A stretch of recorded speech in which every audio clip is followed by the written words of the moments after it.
문과 시험 볼 거예요. 병조에서 담당을 했고요. 비교해서 조심해야 되는 건 문과는 예조에서 담당을 했어요. 이조가 아니라는 거죠. 이조는 문신 인사를 담당하거든요. 그러면 문신을 뽑는 문과 시험도 이조에서 담당했을 것 같은데 이조가 아니고 예조에서 담당을 했습니다. 그래서 스토리는 이렇게 생각하면 돼요. 예조는 예와 관련된 업무를 담당해요. 예를 가르치는 곳이 어디죠? 학교예요. 그래서 학교 업무를 예조에서 담당하거든요. 근데 과거 시험, 문과 시험, 이것도 과거 시험이잖아요. 학교의 연장선상에 과거 시험이 있죠. 학교 졸업하고 과거 시험을 보는 거니까 그렇게 생각해서 과거 시험, 문과 시험이라는 게 학교의 연장선상이고 학교는 예를 가르치는 곳이라서 예조에서 담당을 한다. 이렇게 스토리를 연결하셔서 문과 시험은 예조에서 담당을 한다. 문과의 응시 자격은 천민만 아니면 응시가 가능하고요.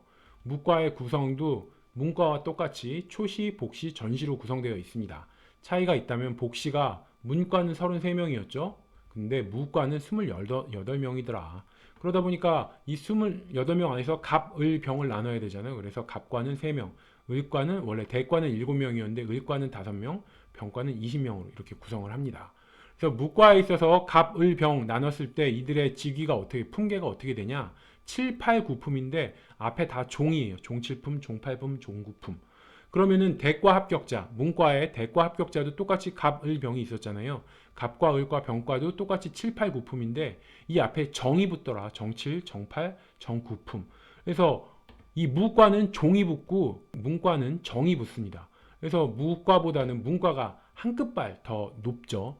이렇게 해서 종칠품, 정 차이가 있더라. 문과와 무과 간에.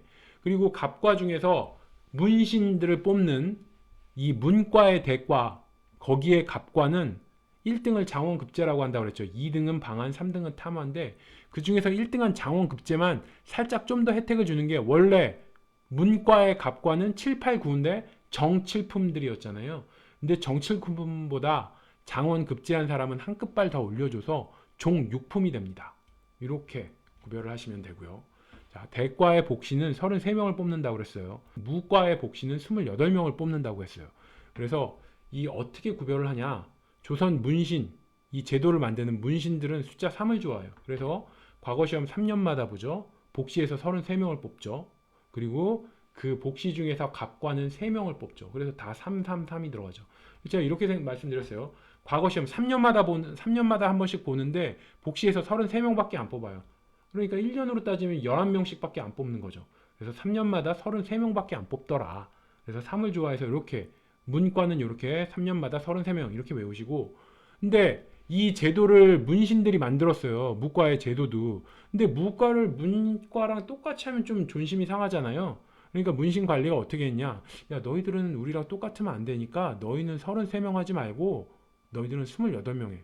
왜 28이라는 숫자가 어떻게 나왔냐? 야, 무인 너희들은 전쟁터에서 2판 4판 죽어라 싸워야 되잖아요.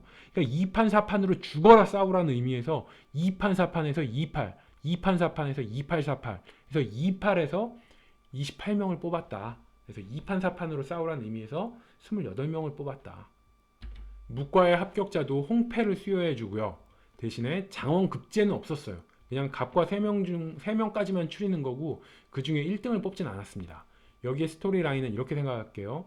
대과, 문과의 대과 합격자도 홍패를 받는다고 그랬죠. 똑같아요. 무과의 합격자도 홍패를 받아요. 문과 합격자는 왜 홍패라고 그랬죠? 좀 너무 힘든 시험이라서 코피 터지게 공부해야 합격할 수 있어갖고 문과 합격자는 코피 터지게 공부해야 했기 때문에 코피에서 홍패를 연상하라고 그랬어요. 무과 합격자는 코피 터지게 공부하는 게 아니고 코피 터지게 싸워야 돼요. 그래야지 무과에 합격할 수 있어. 문과 합격자는 코피 터지게 공부해야 됐고 무과 합격자는 코피 터지게 싸워야 했다. 둘 다 어차피 코피는 나는 거니까 둘 다 문과나 무과나 홍패를 받더라. 이렇게 생각하시고 장원급제를 뽑지 않았다. 무과는 그냥 갑과 3명까지만 하지 1, 2, 3등 순위를 나누지 않았다. 그거는 이렇게 스토리를 생각할게요. 문신들, 문과 관리 눈에 무과에 만약에 장학급제를 정해가지고 1등을 누군가 1등을 인정해줘. 그럼 그 안에서 서열이 생겨서 힘에 집중이 생긴다고 이 문신들이 걱정을 한 거예요. 야, 무과 이거 정하면서 만약에 1, 2, 3등 해주면 무과 조폭을 연상해보세요. 싸움하는 애들은 1등한테 절대 복종을 해요. 가장 싸움 잘하는 애한테 조폭들 형님 하면서 그대로 무릎 꿇잖아요. 그러니까 이 무식한 무과놈들은 그러니까 문신들, 이 제도를 만든 문신들이 이렇게 생각한 거예요. 아, 무식한 무과놈들은 자기보다 싸움 잘하는 애 있으면 절대 복종해. 그럼 어떻게 돼요? 1등한테 권력이 완전 몰리는 거죠. 그래서 장원급제가 절대 권력을 행사하면서 국가에 위해를 끼칠 수도 있다. 그러니까 무과는 장원급제 1, 2, 3등 여기서 1등을 뽑으면 안 된다. 그럼 그 1등에게 힘이 다 쏠린다. 이렇게 걱정을 해서 무과는 장원급제 1등을 나누지 않고 그냥 갑과 3명까지만 추렸다. 이렇게 생각을 하시고요. 자, 무과는 소과가 없습니다. 요거는 이렇게 스토리를 생각할게요. 소과는 대입시험이라고 말씀드렸어요. 그래서 대입시험이기 때문에 소과 합격자는 대학에 갈 자격이 획득하게 돼서 성균관에 간다 그랬죠. 근데 무과는 성균관 같은 문신들은 성균관이라는 대학에 갈 수 있죠. 근데 무과를 위한 무인들을 위한 대학이 있었나요? 조선시대에? 없었어요. 문신들을 위한 성균관이라는 대학밖에 없었어요. 그럼 소과는 대입시험인데 무과는 갈 대학이 없어. 그럼 소과가 의미가 있을까요? 없을까요? 대학이 없기 때문에 대입시험인 소과의 의미가 없어요. 그래서 무과는 소과가 없었다. 이렇게 생각해서 외우세요. 근데 무과도 전시, 임금 앞에서 시험을 보는 전시는 있었어요. 잡과랑 비교를 하면 잡과는 전시가 없었어요. 그래서 이건 이렇게 의미를 부여할게요. 조선시대는 문무양반 시대죠. 양반하면 무신과 문신이 있는 거예요. 그러니까 이런 무신과 문신, 양반들은 왕 앞에서 시험 볼 수 있어요. 양반이니까. 그러니까 왕 앞에서 시험 보는 전시가 있어요. 근데 잡과는 기술관을 뽑는 거죠. 그러니까 기술관이, 감히 양반도 아닌 기술관이 왕 앞에서 시험 본다는 건 언감생심, 말도 안 되는 거예요. 양반도 아닌데 어디 왕 앞에서 시험을 봐. 이러면서 잡과는 전시가 없고요. 대신에 무과는 무신들도 양반은 양반이잖아요. 문무 양반이라고 하니까. 그래서 양반이니까 임금 앞에서 시험 볼 수 있는 전시는 있었다. 단지 소과가 없었을 뿐이죠. 그리고 무과 합격자는 선달이라고 불렀는데요. 봉이 김선달 할 때 그 선달 생각하시면 되고, 우리 싸움 잘하는 걸 건달이라고 그러잖아요. 그럼 선달은 이렇게 생각할게요. 선이 뽑을 선이에요. 선거할 때. 뽑힌 건달. 그래서 뽑혔다는 얘기는 합격했다는 얘기죠. 다른 건달, 싸움 잘하는 무인이란 얘기예요. 그래서 무인, 뽑힌 무인이다. 이런 얘기죠. 선달이. 뽑을 선의 건달이라는 얘기니까. 그래서 뽑힌 무인. 그래서 무과 합격자를 선달이라고 한다. 자, 고려와 조선 비교해보면 고려 때는 무과가 없었죠. 근데 조선 때 무과가 생긴 거예요. 고려 때는 무인 차별로 무신정변 이라는 거 연상하시면 아, 고려 때는 무인이 홀대받아서 무과라는 시험 자체도 없었지. 그랬다가 조선시대에 무과가 생기면서 문무 양반제도가 확립이 됐습니다. 잡과는 기술관 시험이라고 그랬어요. 그래서 해당 관청에서 3년마다 시험을 치르고요. 초시와 복시만 있고 전시는 없어요. 제가 말씀드렸죠. 조선시대 문무 양반이었어요. 그래서 기술관은 양반에 안 넣어줬고 양반이 아니니까 왕 앞에서 시험 볼 수 있는 전시? 이게 말이 안 되는 거예요. 양반도 아닌데 어떻게 임금 앞에서 시험을 봐? 이래서 전시가 없었다. 정리를 해보면 문과는 핵심이니까 소과, 대과 다 있고 임금 앞에서 시험 보는 초시, 복시에 이어서 전시도 있더라. 무과는 뭐가 없어요? 소과가 없어요. 소과가 없는 이유는 소과는 대입시험인데 무인들을 위한 대학이 없기 때문에 소과는 없다. 대신 무과도 무인도 양반이기 때문에 임금 앞에서 시험 보는 전시는 있다. 잡과는 당연히 소과 없겠죠. 잡과 기술관을 위한 대학이 없으니까 대입시험인 소과 없고요. 대과에서는 초시와 복시만 있지 기술관이 임금 앞에서 시험 볼 수 없기 때문에 전시는 없었다. 잡과에서 중요한 건 4개였어요. 역과, 의과, 음양과, 율과. 그래서 역과가 사역, 통역하는 거고 의과는 의사, 그리고 음양과는 관상감, 이 천문 지리를 보는 거고 율과는 형, 법과 관련된 거예요. 그래서 기본적으로 이렇게 생각할게요. 기술관 중에서 기본적으로 의대, 법대 중요하죠. 의대는 이과에 꽂히고 법대는 문과에 꽂히잖아요. 그래서 의대와 법대 중요해. 그러니까 당연히 의과와 율과는 있어야 되고요.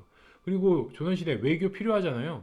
그러니까 통역을 하기 위해서는 역과도 중요했어요.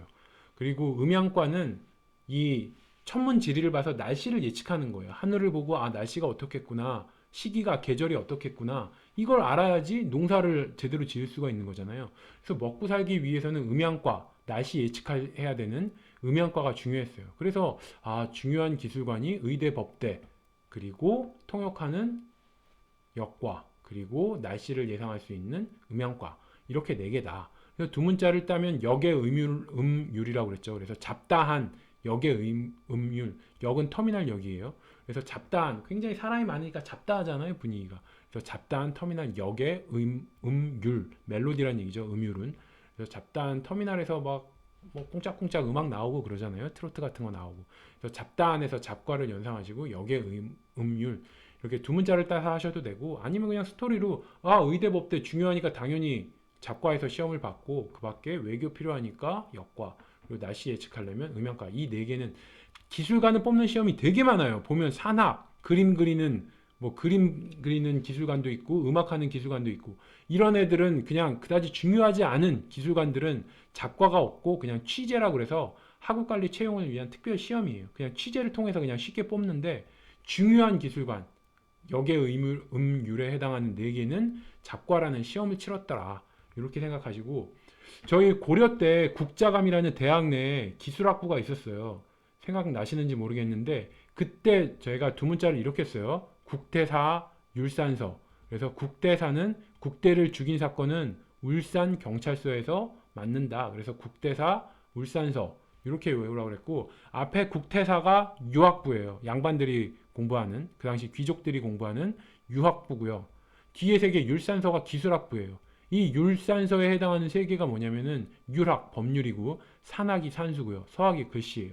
그러니까 국자감 내에서 공부한 기술학부란 얘기는 이 기술학 고려시대에는 요 세 개가 중요했다는 얘기죠. 율학, 산학, 서학이. 근데 조선시대에는 역의, 율에 해당하는 네 개가 중요하더라. 이렇게 고려시대에 중요한 세 개랑 조선시대에 중요했던 이제 잡과 기술관 네 개 구별을 해서 외우시면 됩니다. 자, 승과 볼게요. 승과는 중종 때 중지했다. 중종이니까 중지했다. 승과를. 그래서 조광조, 중종하면 조광조죠. 근데 조광조는 원리 원칙의 성리학자였잖아요. 그러니까 불교나 뭐 도교 이런 거 인정 안 하죠, 당연히. 그러니까 조광조가 승과를 폐지를 하고요. 도격서, 초제 이런 거 다 날려버렸죠. 온리 성리학이에요. 조광조는 그거 생각하셔서 중종 때 승과를 폐지했다. 그랬다가 명종 때 일시적으로 부활을 해요. 명종 때 부활하는 건 명종의 엄마가 문정왕후인데 부처님께 기도했다가 극적으로 엄청 늦은 나이에 40이 다서인가 엄청 늦은 나이에 명종을 낳아요. 그러니까 불교를 엄청 신봉하게 되는 거죠. 그래서 명종 때 좀 불교가 다시 중흥을 맞이하더라. 또 하나 볼게. 도첩제는 태조 이성계 태조 때 도첩제를 실시했다가 성종도 유교주의적인 왕이죠. 그래서 성종 때 폐지를 해요. 그랬다 명종 때 도첩제도 부활하더라. 그러니까 승과나 도첩제나 다 명종 때 문정왕후가 불교를 밀어주면서 다시 부활하더라. 과거 시험 종류 볼게요. 식년시는 3년마다 실시하는 거예요. 식년시, 시기 먹을 식 생각하시면 삼시세끼, 식 먹을 식에서 먹어? 삼시세끼 해서 세끼를 연상하셔서 3년, 숫자 3이니까. 그래서 식년시는 식이 있으니까 먹을 식 3년마다 시험. 별시는 별도 시험이란 얘기예요. 별도로 시험 보는 부정기적인 시험이에요. 증광시는 왕의 즉위 축하하거나 태자 탄생 다 경사죠. 태자가 태어나거나 왕이 등극하거나 다 경사니까 증광시는 경사가 있을 때 보는 시험이에요. 그래서 증광을 정말 광적으로 좋은 일 있을 때 증광을 정말 광적으로 좋은 일 있을 때 시험 보는 게 바로 증광시다. 그래서 완전 정말 광적으로 좋은 일 그게 바로 뭐예요? 왕의 직위라든지 태자 탄생이라든지 이런 정말 광적으로 좋은 일 있을 때 부정기적으로 갑자기 시험 치르는 게 별시, 증광시다. 그리고 알성시는 국왕이 성균관 문묘에 행차했을 때 시행한 시험이에요. 그래서 알성시에서의 알이 아련하다, 배다, 하다. 아련하다가 높은 사람 찾아가 뵈는 걸 아련하다라고 그러잖아요. 그래서 알성시는 아련할 때, 국왕이 이제 성균관 문묘에 행차했을 때, 왕을 아련할 때 보던 시험이 알성시다. 알에서 아련하다를 연상하셔서 왕을 아련할 때 왕이 성균관에 와서 아련할 때 보던 시험이 알성시다. 과거가 아닌 특별 채용 제도를 보면 천거라고 이거는 과거가 아닌 추천으로 관직 등용하는 거예요. 조광조의 현량과가 그런 거죠. 과거 시험이 아니고 지방에서 사립을 올리려고 그러니까 천거 추천으로 한번 뽑자. 천거에서 천이 추천 생각하시면 돼요. 그래서 이렇게 추천으로 관직 등용하는 거고 문음은 아시겠지만 2품 이상의 고위 관료, 공신 자제 이런 자제들은 무시험으로 관직 등용하는 거예요.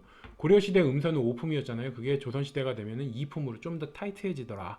요거 생각하시고 그래서 조선은 고려시대에 비해서 음서 대상이 축소됐어요. 5품에서 2품으로. 그리고 문과 이 시험에 합격하지 않으면 음서만으로는 고관으로 승진하기는 힘들었습니다. 그리고 취재는 과거와 달리 학업 관리를 위한 특별 시험이에요. 그냥 취재, 재주를 취하다 이런 얘기예요. 그러니까 재주 있는 사람을 그냥 학업 관리를 임명하는 거예요. 상대적으로 좀 쉽겠죠. 좀 기술관 뽑는 것 중에 타이트한 건 작과라는 시험이었어요. 그리고 이과라는 시험이 있어요. 이가 향리예요. 리. 그래서 향리. 서리 선발 시험이 리과예요. 그리고 공노비나 장인, 상인에게도 유해 잡직이라고 그래서 하급 기술관이에요. 하급 기술관의 기회를 부여해서 세종때 장영실 노비였는데 종삼품까지 간 게 이런 이제 하급 기술관 기회를 부여했는데 이 사람이 너무 뛰어나니까 막 이렇게 승진을 한 거죠. 대가제는 정삼품 당하상계 이상이 대가가 뭐예요? 대신 가가 더할까? 대신 더해준다. 그러니까 나에게 이제 주어진 품계를 아들, 사위, 사위도 딸의 남편이니까 내 자식과 같은 거잖아요. 그래서 아들, 사위, 동생 중 1인에게 넘겨주는 걸 대까지 대신 더해준다. 그러니까 나한테 품계가 주어진 걸 대신 다른 사람, 아들, 뭐 사위, 동생한테 넘겨준다.